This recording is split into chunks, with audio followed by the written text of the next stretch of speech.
বিসমিল্লাহির রহমানির রহিম। আজকে এই সবার উপস্থিতি যারা আছেন আমাদের সিনিয়র নেতৃবৃন্দ ও আমাদের আজকে মিলাদ দোয়া মাহফিলে আমাদের প্রধান অতিথি সলিমুল্লাহ করিম সেলিম ভাই আহ্বায়ক এবং নারায়ণগঞ্জ জেলার আমাদের প্রধান বক্তা ফরিদ আহমেদ ভাই যমুনা আহ্বায়ক জাহির খান মুক্তি পরিষদ, বিশেষ বক্তা মোহাম্মদ মুজিবুর রহমান সভাপতি ৩ নং ওয়ার্ড বিএনপি, বিশেষ অতিথি আমাদের লিঙ্কন খান সাংগঠনিক সম্পাদক নারায়ণগঞ্জ ও সদর থানা বিএনপি, HM হোসেন সভাপতি মৎস্যজীবী দল নারায়ণগঞ্জ জেলা, মোহাম্মদ পারভেজ মল্লিক সাবেক সহ সভাপতি নারায়ণগঞ্জ জেলা যুব দল ও সভাপতিত্ব করিবেন রমিজুদ্দিন রঞ্জু ভাই সহ সভাপতি ৩ নং ওয়ার্ড বিএনপি। আয়োজনে জাহির খান মুক্তি পরিষদ ও আমাদের জাতীয়তাবাদী দল বিএনপি অঙ্গ সংগঠন সবার নেতৃবৃন্দ সব উপস্থিত যারা আছেন এবং বিশেষ করে আমাদের জাহির খান মুক্তি পরিষদের সাথে পাশে আমরা থাকবো, থাকবো।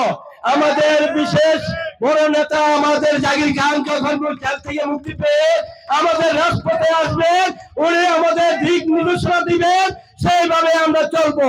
আগামীতে আমাদের সামনে নির্বাচন আছে, আপনারা সবাই ঐক্যবদ্ধভাবে আমাদের জাতীয়তাবাদী দল বিএনপি কে নির্বাচিত করবেন, তখন আমাদের মাঠে আমাদের সবার সম্মানিত হবে এবং আমাদের আরো দিক নির্দেশনা দিবে আমাদের জনাব সলিমুল্লাহ করিম ভাই, দাদা সেলিম ভাই আমাদের মাঝে বড় বক্তা এবং প্রধান বক্তা আছেন এবং লিঙ্কন খান আমাদের হোসেন ভাই, ফরিদ ভাই আমাদের জন্য দিক নির্দেশনা দেন। আমরা সেইভাবে চলবো, আমরা যাতে কোন রকম আমাদের বদনাম না হয়, আমরা আওয়ামী লীগের মতো ফ্যাসিবাদের মতো মাফিয়া শেখ হাসিনা শেখ হাসিনার মতো আমাদের নেতৃবৃন্দ যাতে কোন রকম দুর্ঘটনার শিকার না হয়, আমরা যাতে দুর্নীতির মধ্যে না পড়ি। এই জন্য আমি বিশেষভাবে আপনাদেরকে অনুরোধ করবো, বিশেষ করে আমাদের নবীনগর মুসলিমনগর ৩ নং ওয়ার্ডের যারা আছেন নেতৃবৃন্দ, আমরা সহ আছি। যদি কোনো সমস্যা থাকে আমরা সমাধান করবো, আমরা না পারলে আমাদের সিনিয়র নেতৃবৃন্দ যাদের জাহির খান পরিষদের বড় বড় নেতা আছে তাদের সাথে আমরা আলাপ আলোচনার মাধ্যমে আমাদের সমস্যার সমাধান করব।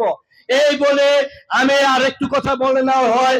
আজকে আমি একটু নির্যাতিত, যেমন জাহির খান মুক্তি পরিষদের মিছিল মিটিং এ গিয়েছিলাম, কোর্টে আমাদের মামলা হয়েছিল, সেই মামলা জড়িত ছিলাম রোজের ভাই, পান্না মোল্লা, আমাদের ওই মনির খান, আমাদের দেশ সভাপতির নামে মামলা।